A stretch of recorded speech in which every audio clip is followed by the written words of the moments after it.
What's the future of independent optometry? We're joined by Dave Brown, CEO of IDOC, which, fun fact, stands for Independent Doctors of Optometric Care. It's a group that has championed private practice for the past 25 years and is planning for a vibrant future of independent optometry.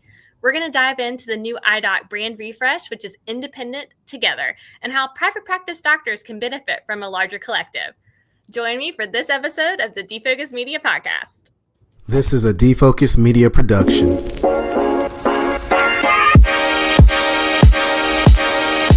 What's up, everyone? It's your favorite optometrist, Dr. Darryl Glover. And I'm Dr. Jennifer Lyerly, resident optometry nerd. And welcome to Defocus Media, optometry's #1 podcast, where we discuss the hottest topics, latest technology, eyewear, practice management, and more. So sit back, relax, and defocus.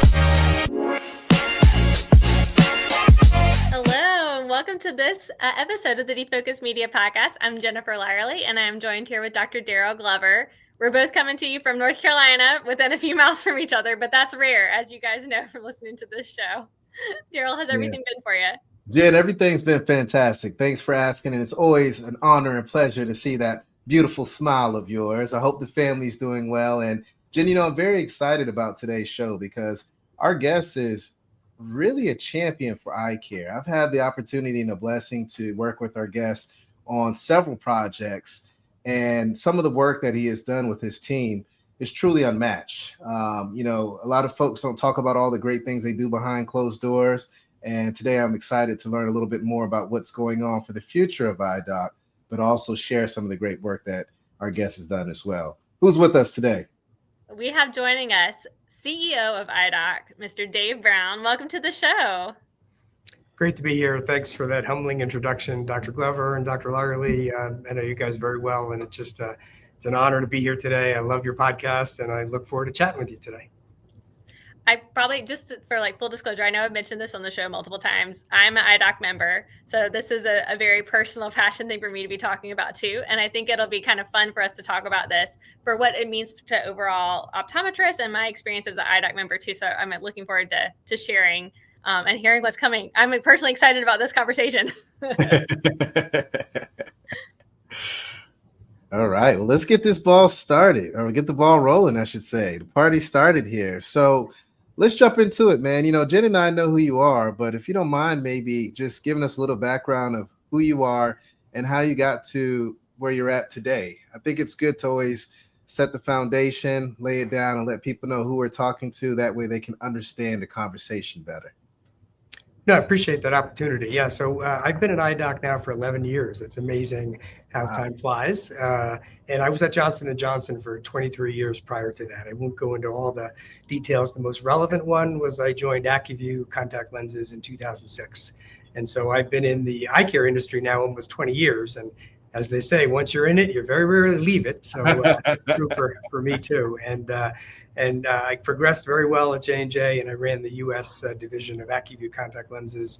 And then in 2014, I had the opportunity to get to know a little bit more about IDOC. Dr. Mark Fader was the CEO then, and really took an opportunity and a chance to come to this side of the business, to the doctor side, if you will.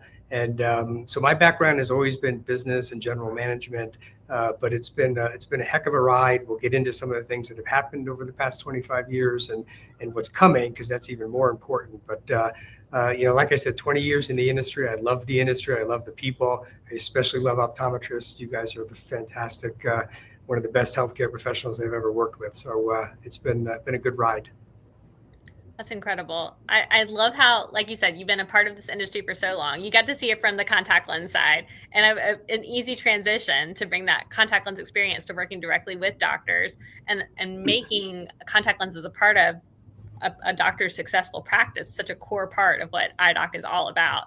Can you share a little bit about the history of IDOC? Because this is a 25-year strong organization. Yeah, it started by Dr. Mark Fader. He had a study group, a roundtable, however you want to describe it, in Southern Connecticut. He invited 15 or so doctors together under the guise of, we should learn from each other. We really are not in competition. We're all independent doctors. We're all very interested in how to succeed and how to be better at what we do. but he also recognized the business side of being an eye doctor is something that a lot of people can learn more, and I think can still learn more. So, that'll be a theme you hear a lot today. So that was really the core of what started it, was let's get together, let's learn from each other, let's understand not just how to be a great doctor, but also how to run a great business. So we've always been about the community. IDOC has always been about peer-to-peer and doctors getting together with each other and really learning from each other. And you've all been in those meetings where doctors talk with each other and how did you do that? Or what about that? And so, that's been there from the very start. But it's a business that has really evolved as the industry has evolved. 25 years is a long time. And, so I'll just hit a couple of the highlights that kind of got us to where we are today. We're always evolving. We're always innovating. I'll go back to about 2015, which was an important sort of moment in time.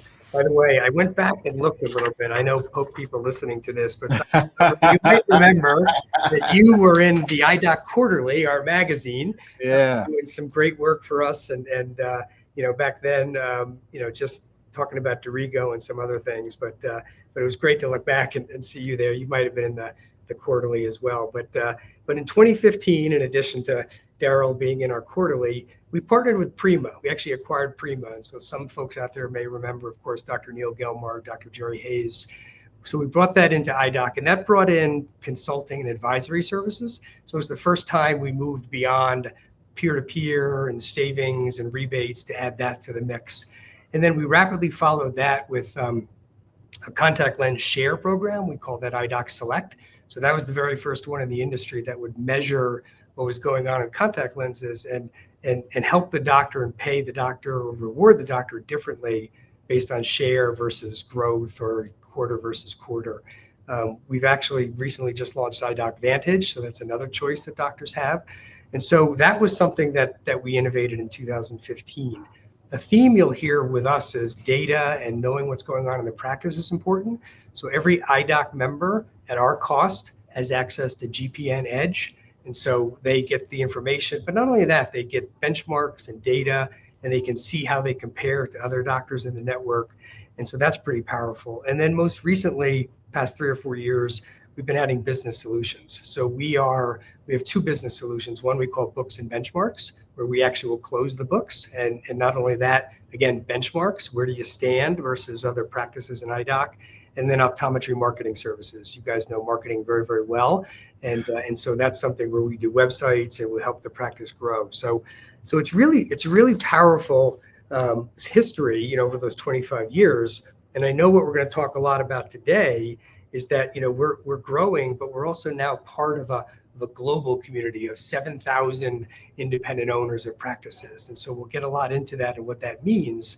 But that, just allows me as the CEO, us as a company to look out into the world, frankly, and get even more benefits and advantages for our IDOC members in the U.S. I want to make a shout out to that original history of this starting as a 15 doctor roundtable, because roundtables are still a vital part of the IDOC meeting. And I haven't counted, but maybe it is 15 doctors in each roundtable. Oh, wow. I didn't realize that until you were mentioned. I was like, oh my gosh, that's why they do that. Yeah, well, I know you work with Dr. Alicia Barnes. She's one of the IDOC member directors who host, and I've been to these, and they're just fantastic. The vendors will come in and help and give a thought, but the rest of the time it's doctors talking about issues, and there's never a dull moment. There's always something to learn. So I'm very proud that we keep that that sort of the core of IDOC, the peer-to-peer, the study group, and doctors simply love it. So that's always going to be part of IDOC. That's really nice. All right, well, let's talk a little bit about this international community, because I know there are 3,200 U.S. private practice owners in the IDOC community, but you said globally now 7,000. So what does, let's break that down a little bit and what doctors need to know about that larger new number. Sure. So, the reason we now talk about that number is we have some new investors in IDOC, and I think we'll get into that a little bit down the road here in the podcast. But what that really means is, if you think about the doctors in the U.S. and the practices and the locations, that gives us a lot of, not power is the wrong term, but a lot of ability to sit across the table from vendors and from various constituents to to bring our membership to them so that we can help them grow their businesses. Well, now we have this incredible scale of these 7,000 business owners around the globe. And to put it in perspective, that's over 1 billion contacts a year. That's caring for 50 million patients a year. And that's 30 million frames a year. That dwarfs what we do in the US here. So what that means is we're now able to have very different conversations with vendor partners about how not only can we help in the US, but we might be able to help globally. But more to the point, we can now listen to what's going on in some of these other countries, listen to how these doctors are facing into issues. Granted, some of those things may not apply in the US, but that's our job to sort of say, well, how are you doing this? Or what are you doing with events? Or how are you driving patient volume? All those things, we now have a wider sort of universe to go get and insights and bring it back to the US. I love that insights piece because I'm thinking about something that Jenn loves, myopia control. And I'm thinking about the Stellus lens that has been in other countries prior to coming to the States. Now you have insights if you have locations in these different countries that have already played with this lens and they figured out protocols, how to communicate, possibly insurance. I know that's different in every country, but that really gives you an advantage to really not have to learn on your own. You can live through someone else's experiences, and that can really elevate patient care, but also produce a lot of happy doctors as well. Yeah, look, it's a great point, Darryl. In fact, I had been to a meeting in the UK earlier this year, was talking to a number of the doctors and got on that topic because the doctor said, oh, we've been using the myopia lens in glasses. Well, tell me about that. How's it working? You know, how young are you going on the patient? And the results have been great, very powerful. You know, you guys know you can probably go younger than you can with contact lenses, but that's a great example of all these places now we can go and say, well, how have you done that? And what are you doing with this? And myopia management, we know, is a burgeoning issue that's just an epidemic. And knowing what other doctors do and how they're successful, we can now say, let's do that in our markets. And here's how to train your staff. Here's how to talk to parents. All those things have already been done someplace else. And that gives us a leg up, I think, in our alliance. Hey, Dave, I'm curious, my friend. Tell me this. You mentioned UK. What other countries are you in? Because this is a global podcast, right? It's not just here in the States. And there may be someone out there that's like, hey, I want to be a part of this network. So I'm curious to know, you know, just name maybe a handful of the countries that you're in, because the scope of optometry is completely different. And I'm just curious to know if you're hand selecting certain areas or if it's just, you know, come all and we'll take good care of you. Yeah, so IDOC right now is just in the US. So what I'm referencing, Darryl, is in this new investment pool that we're in, for lack of a better term, they have businesses around the globe. So they have businesses in the UK, in Northern Europe, in Australia, and Canada. And so we're able to sort of understand, because you're right, some of those places don't necessarily, the learnings there translate exactly to the US, but IDOC today is still just the US, but we're now part of this community, and I can go out and have just direct access to. So what's going on in the UK with myopia management? What's going on in Australia with UV, because that's a huge issue there, all of that stuff. Okay, awesome. Well, let's talk about it a little bit more detail. I know I sent over, you know, I was like, these are the kind of things that I know our listeners are going to want to hear about. So I appreciate you guys coming on, being willing and able to talk like in full detail about everything. You know, private equity is a major player across all of eye care. And IDOC is a part of a private equity group. It's called Investments Management Corporation. It's actually a local group here in North Carolina, randomly enough. So Darryl and I have had the pleasure to meet with Dave Golden, one of their representatives, because he lives kind of right down the street from us. And there also has been a recent big investment from a Canadian-based optical that you guys might be familiar with called Specsavers. And private practice doctors based in the US may look at that and be like, what? That makes me uncomfortable. How does that fit into helping me as a private practice doctor? What would you say to doctors who hear that information and get scared? Yeah, look, I think it's a great question, and I'm delighted we can spend some time on this one because it's a hot topic in our space. It's a hot topic in optometry. And, you know, so I think there's all kinds of definitions of private equity and what it is and who they are. You know, our investors are long-term investors. So, you know, technically speaking, they don't buy businesses to sell businesses. And the latest investment, which I'd like to talk a little bit about in detail, because I'm sure the the listeners are very interested in this, is a really neat investment, and it's why I've been talking about access to all these different countries. So some people may know when I bring these names up, but Doug and Dame Mary Perkins. So they are the UK entrepreneurs who actually started Specsavers in the UK, I think 45 or 46 years ago now. And so some people might be asking, well, how did that come about? How did they decide to invest so heavily in IDOC? And it's really because, first of all, they're optometrists, so they're very passionate about independent optometry owners. They're entrepreneurs. They're also philanthropists, but their mission in life is to change lives through better sight and hearing. And so when they started to learn a little bit about IDOC and our values and our mission, they really felt this could be a really interesting place to invest and to start looking at the U.S. market. What's critical to understand is IDOC is IDOC. I'm still the CEO. The team is still the team. That nobody's coming in to say you have to do this or you have to do that. It's actually the reverse. We're able to say, wow, this is fantastic. How can I now go out and learn from these businesses around the globe that we've been talking about? So the common mission and the reason that Doug and Dame Mary Perkins, felt IDOC was a great investment is because we're supporting independent owners. When I mentioned that 7,000 around the globe, every single one of those locations is owned by an independent optometrist. And so when they saw IDOC in the model, they said, wow, that's pretty amazing. And what's important about that is that they are only about independent optometrists, and IDOC is only about independent optometrists. We have no other competing motives. We have nobody else that we're trying to serve. And so when we go talk to partners or vendors, we're talking about things that will help the independent practice succeed. When we talk about business solutions, some of the things we can get into a little bit on this. So I'm really excited about this investment. Capital can be used in a lot of different ways. Private equity will go and buy businesses and sell businesses, or buy and aggregate. That's not what we do. It's not what we're interested in. And so it's a really important moment in IDOC. I know we're going to talk a little bit about the brand refresh and where we're headed, but it gives me, the CEO, it gives everybody in our company sort of more freedom to say, okay, we're going to do more. We're going to use these new investors' expertise, and we're really going to get even more behind the independent optometrists.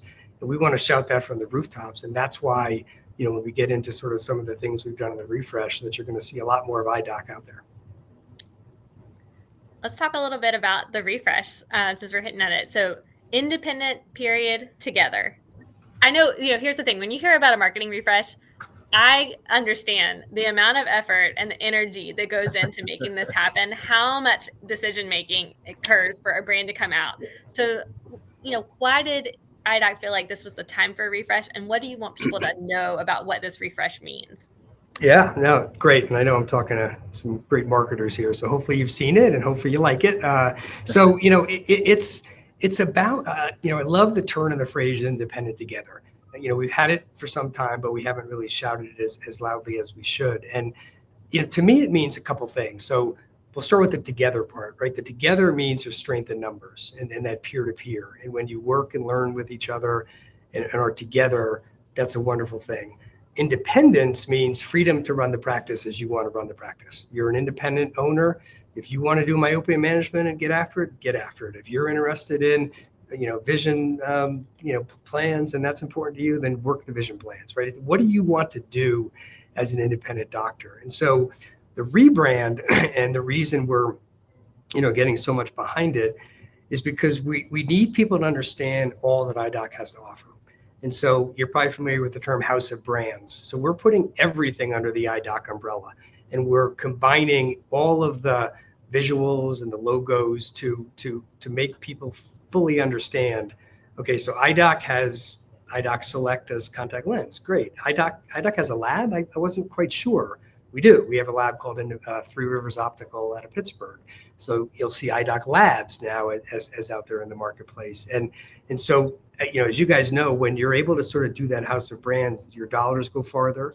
We're refreshing it to be, frankly, better served in all the social media outlets and the places that, people now see and look at information. So ultimately, the refresh is we want to make it easier for optometrists, anybody out there, frankly, and independent optometrists especially, to know everything that IDOC has to offer. And so, you're right, Jennifer, we put a ton of work into it. And we're just sort of at the tip of the iceberg. There's going to be some really, I think, intriguing and interesting approaches to independent optometrists and why they do what they do, but a nod towards how stressful it is and how hard it is to run a practice. You know this, Jennifer, Dr. Glover, you've spoken to a number of doctors and know all independent doctors are probably under a lot of stress, and there's unique stresses to running a practice. So we want to make it a little bit easier. It's always going to be hard.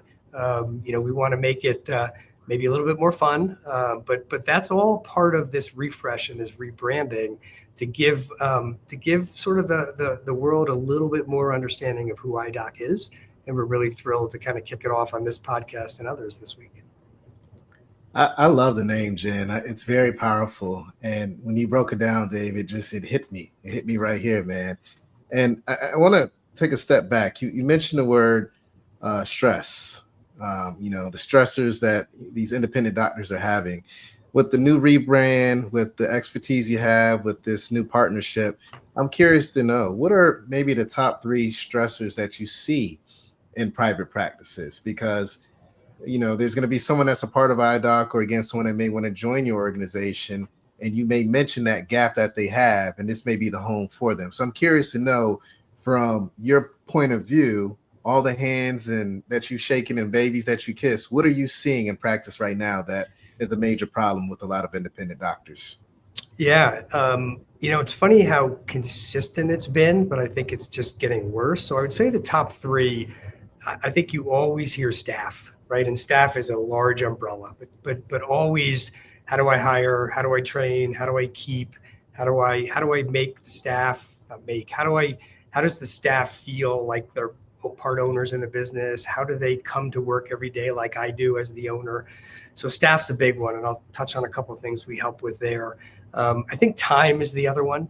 I often reflect back when I joined IDOC, I was the 14th employee. I went from thinking, I was running AccuView in the US, which is a very large business, and I was the 14th employee. And I was doing things I had done years ago at J&J when I was just new in the company. And so I always respect so many things that they do, all the balls in the air. It's quite amazing. So we want to help give time back to the doctor. And then I think it's, how do I grow, right? I mean, it's relentless. How do I grow? How do I compete? How do I go up against that price on the internet? Or what about that frame that's being sold over there? And it's constant. And I think there's something unique about independent optometrists where they do feel the world's against them. And so our job is to help a little bit. I think that, we try to do that a number of different ways. Just back to staff a little bit. We have a hotline and a 24/7. It's 5 days a week, but in many hours. But it's just to help with some of the issues, right? Someone just gave their notice. What do I need to do? Someone's going on maternity. What do I have to do? And these are state by state laws, and so these are state by state pieces of advice. So that's really just one thing, and we're really looking at this space a lot more to understand how we can help in that space. Giving time back, we do the bookkeeping. You'd be shocked how many doctors still do their own bookkeeping. That really shouldn't be what they're doing. They're doctors, but there's an element of it. I like doing it, but really, you like doing that at 9:00 at night, right? How about we give you some time back? And marketing's the same way, right? I have my optician doing social media. Okay, but that there are experts who could do this, that, or something else. So these are the ways that we're looking to reduce those stresses. We're never going to get rid of it entirely. I wouldn't come on here to claim we're going to make it, stress-free. You're running a business. You've chosen this pathway, and there's a lot of positives to choosing this pathway. But it's remarkable how consistent these things have been, which means solving these issues are hard too. And that's, again, why I'm so thrilled I can go now and we can go look around the globe and say, well, how are you doing this? How do you hire? How do you deal with staff issues and bring that back to our membership and help them with these issues? That's okay. I also really kind of loved this idea as we've grown, the definition of private practice optometry is more open, right? I think when Darryl and I first started practicing, there was this gray area where a generation of doctors was like, unless you own your own brick and mortar space, you cannot call yourself an independent optometrist. If you have your own branding, buy all your own supplies, hire your own staff, but you so happen to practice next door, to the lens crafters that they have to walk into separately, right? Like those people were excluded from the independent optometry club. And as we've continued to grow and change, we know that you're doing it all by yourself. You are an independent optometrist. You have your own branding, you have your own information. And I just love that we're embracing that an independent optometrist has many different modes of getting there. But if you feel like you're by yourself, you're not if you're a member of this group. Yeah, look, I think it's well said. At IDOC, we welcome all independent optometrists. We do not in any way say, join IDOC and you have to do this. You have to do IDOC Select. We don't do that. And the reason is there's choices. You like I said, you want to practice the way you want to practice. So we welcome everybody. We're a dues-based organization. The value is incredible for what we charge on dues.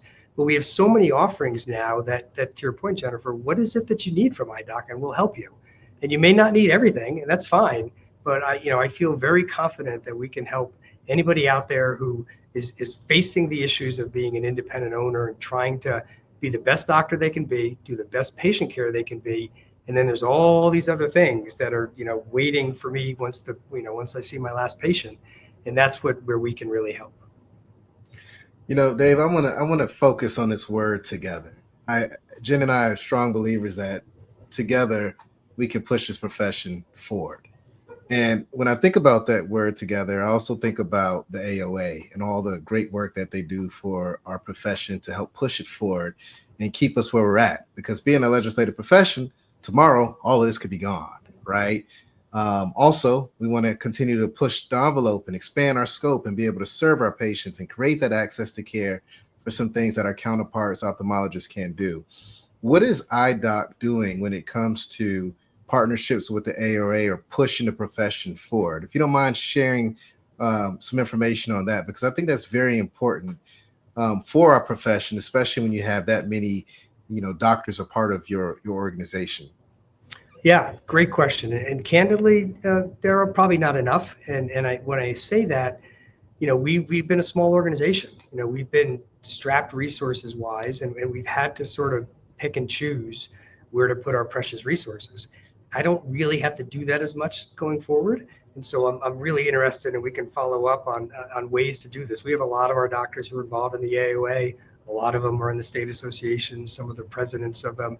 And I get this question a lot from them as well. Well, what can IDOC do? It's similar with the schools. What can IDOC do in the schools and help there? And these are things that I really had to grit my teeth and not do because we just didn't have the capability. Well, that's all changed now. There's a lot of, in a lot of these other countries, these businesses that Doug and Mary Perkins own are very, very active in pushing forward eye health and pushing forward eye exams and changing scopes and lots of things like that. So I'm really looking forward to doing more of that.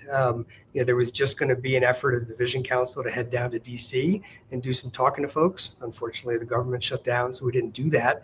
But myself and other counterparts in the alliances were going to go down there, and I was really looking forward to it. So more to come on that, but candidly, not as much as we should be doing because we do have this great constituency, but it is about being together. And I do, the more that we can listen to our constituents and be the voice, I think the more we can keep optometry healthy for the long run. Well, hey, man, I love you being candid and being transparent with us. And I think that goes for all of us, right? Even, if we're all paying members of the AOA, we could still do more, whether it's giving more, whether it's more time on Capitol Hill, whether it's preaching more from the exam room, telling patients what we actually do and how we can change the healthcare system, or even having a conversation with that young person, that young mind that's in front of us and educating how great optometry is and that we need more optometrists, right? So there's a lot that we all can do better. But I love that you've already planted the seed in the minds of your partners and you're taking some information from them to figure out how you can scale up and do more for the profession. Now, it's only right for me to also share that you have done more, my friend, and you don't always talk about everything. I have the opportunity to partner with you with Black Eye Care Perspective and talk about the need for more diversity. And your team did trainings and did various things to really help to push the profession forward and understand different perspectives and things like that in eye care and how patients feel and how doctors feel when they don't see themselves around in certain rooms. So I just want to give you a shout out and thank you for being a leader in that space and making things happen because you have made a big impact in my life, but also in the profession as well. And I know some of these things aren't shout it out, but I just wanted to at least share that while you were on this podcast today. So thank you for all the great work. I appreciate that, and what you're doing, and Dr. Ramsey, you're doing. It's amazing, and you've made such great progress. But I know it takes a long time. But we're proud to support it, and the training was great that you guys did with our organization, and there's a lot more to do, as you well know. Don't have to tell you guys that, but thank you for that shout out. I appreciate that. Yeah, for sure. Thank you. Well, I also don't want to undersell. I mean, as someone going to the IDOC meetings the past couple of years, one thing that IDOC is doing a great job is giving doctors a place to expand their specialty care. And that's exactly what is going to help drive our profession forward. I've never been to a conference that's more focused on advanced dry eye, on advanced neurorehabilitation, myopia management. Like, everyone's trying to be at the very top of their game at that conference. And you're creating an environment for learning. And so I want to shout out that too, because that's not nothing. Yeah, no, look, I appreciate that, Jennifer. And, I think, I don't know if some of that is self-selecting, right? IDOC members tend to want to do that and be more on the forefront, or whether they see that they can learn from others at IDOC and do those things. But, you're referencing the connection. We love the connection. We have one coming up in February. Anybody can come, and it's members and we call prospects, but any independent optometrist or any optometrist can come. This year it's at the Rosen Shingle Creek Resort in Orlando, February 12th through 15th. And, we have over 1,000 people come to that meeting. And, as you said, it's a great combination. We have keynote speakers, we have booths, we do a mini trade show. The vendors love it because there's a lot of intimate conversations with the doctors. But we do have a lot of great discussions. We have a lot of AI discussions happening this year because, boy, that's the thing coming. And I'm sure you're doing and will do more podcasts on that. But the part, and then we do roundtables. We again, back to the hearkening of where IDOC came from. We set aside time so practices can get together and talk, and they love that. And they always want to do more of it. And I wish we could do more of it. So, these are some of the things, again, as we hearken back to where IDOC is going. There's going to be more events. There's going to be more regional meetings. There's going to be more peer-to-peer because that's what a lot of Doug and Mary Perkins businesses do around the globe.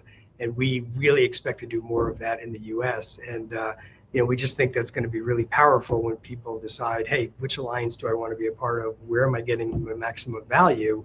We think that we're a place that people should really look hard at.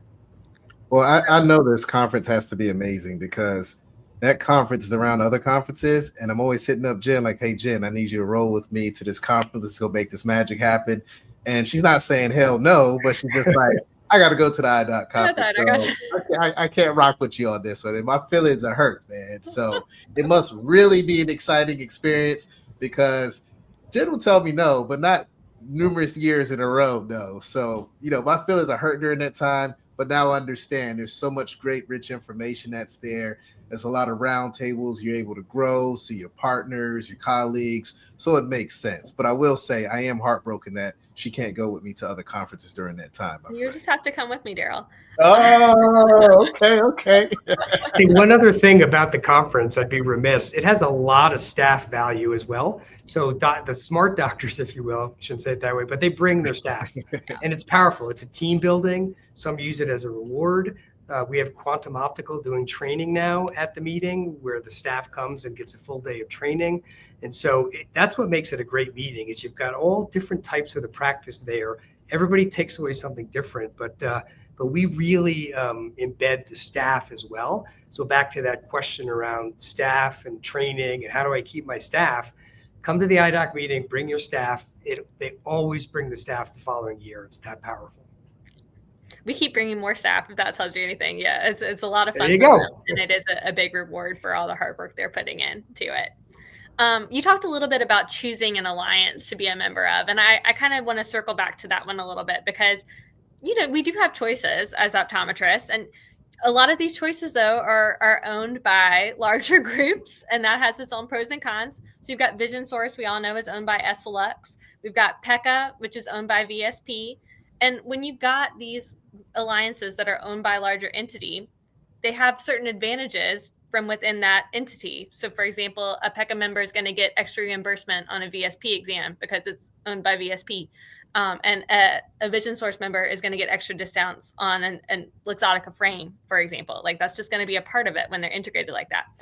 So how does IDOC stand apart being separate and not a part of these larger kind of integrated groups, if you will? Yeah, great question. Having been in the industry 20 years, I've watched a lot of this and a lot of this consolidation, for lack of a better term. But I'm glad you pointed it out. And what you said is Jen's bringing the heat today, man. I hope you're ready, Dave. You got the fire, man. Yeah, I love it. Look, this is a great question. We could talk for hours about it, but I think what you said is spot on. Is that if an alliance is part of a larger corporation, there are advantages. There just are. But there also could be competing disadvantages because that corporate entity has other entities to serve, right? So if they make a decision here for that constituency, that might not be good for independent optometry and vice versa. So I know, having sort of sat in that chair at AccuView, when I would make decisions, it might make that person angry and this person happy and vice versa. So I think independent doctors, and I think independent doctors know that. And so they're weighing, are the advantages better than the disadvantages? Oh, okay, we'll see. It's a new day at IDOC because we now have investors who understand this industry and know it globally. So I have sort of backing me people who are very similar to those companies, those big corporations, as you mentioned, with one big difference. And the biggest difference is we only care about the independent optometrists. We have no other constituents. We have no other motives. We're here for the independent. And so I don't have to make a decision that says, well, if I allow that to happen, that means the independent's not going to be happy with the price I'm giving to an internet company on frames. I don't make those decisions. I don't have to. And so I think that, and that's fine to say, what we need to do is prove it. We need to be able to say, because of that, here's what we can do for you, independent optometrists, that maybe X, Y, or Z can't do. And so, I think at the end of the day, and something I learned early on with optometrists, which I love, is, they don't really want me to denigrate the competition. They want to know what I can do, what IDOC can do for them. And so we really focus on that. And I can't wait for the new campaign to hit and for people to learn all the things that we bring. There's not a lot of people doing books and benchmarks. There's not a lot of people paying for, Edge Pro and the data that people can have. There's not a lot of people doing the Optometric Marketing Services, the high quality lab. We own an independent lab, right? And that's, that an independent lab is important to independent doctors. So I'm rattling these things off, and I'll bet there's a lot of optometrists who just don't know this. And that's again, why we're refreshing the brand, why we're talking about these things, but also why I'm so thrilled about the new backers that we have, because they understand the industry and I can now bring these advantages to independent optometrists. So, we feel good. We feel good about our positioning and where we're headed. Our job now is to have independent doctors give us a call, learn more about us, and I'm confident a lot of them are going to join IDOC.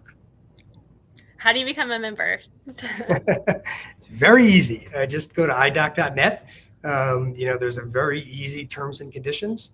It's a monthly dues, but right now till the end of the year, 6 months free. So join IDOC and there's no fees for 6 months. In fact, those 2 contact lens programs I spoke about, IDOC Select and IDOC Vantage, also have no fees associated with them for 6 months. So, I would say give us a call and try us out. And trying us out, well, what does that mean? Well, we have the connection. We have connected conversations, which happen every week where members come together virtually. So we do that. We have our study groups. You can come today, but maybe as a member, you start to come to the study groups. And by the way, we have close to 200 of those every year. So there's a lot of opportunities to go to those locally. So, it's actually very, very simple. And by the way, there's no contract. If after that 6 months you say it's not for me, okay, we tried, maybe we'll get you next time. So, I'd like all optometrists to just give us a look, go to idoc.net. And I'm very confident we'll have some way to help make their business a little bit easier, reduce some of the stress, bring some of that power now that we have these 7,000 owners behind us. And, and again, our only motive is to help them. And so I think they'll see that. I think they'll see that when they talk to IDOC people, when they reach out with problems or concerns, they'll see a company that's there for them. Wow. It's a powerful pitch. I'm already signed up, so y'all can tell your friends. So let me ask you this, man. We ask pretty much all our guests this. When it's your time to retire your phoropter, your time to leave your legacy behind, what do you want to be known for, Dave? Because you've been in this industry for over 20 years, man, and you've been doing business and managing and making an impact with every organization that you've been a part of. But what do you want to be known for when it's your time to retire and step away from the game? It's a great question. I feel very young. I feel very fortunate. I feel humbled to lead the organization that I do. I really feel this is a moment in time for IDOC to create a model for independent optometrists, really for the next generation. For the folks you talked about, Darryl, where you talk to that 25-year-old or that person thinking of optometry school.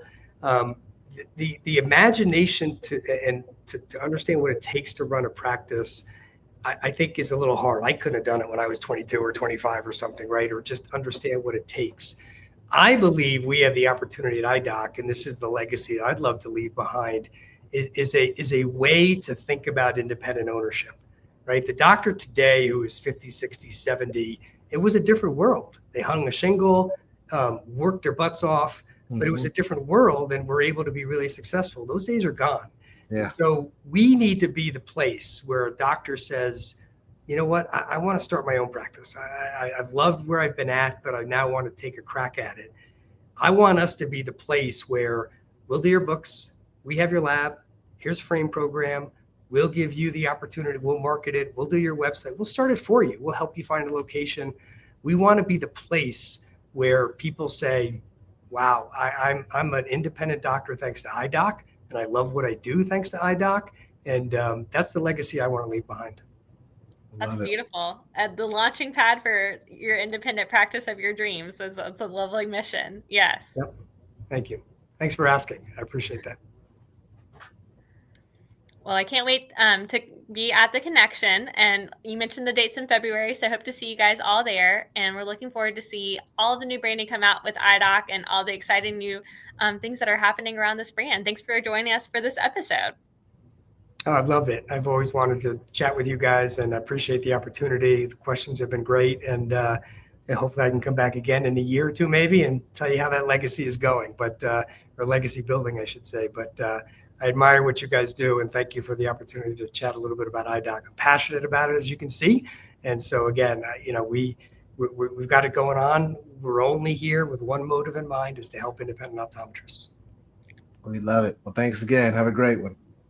Hey, family, if you enjoyed this full podcast, don't miss out on more engaging content. Check out the next episode right here. And for the latest updates, hit that subscribe button and ring the notification bell. Your support means the world to us. Catch us in the next episode. Peace.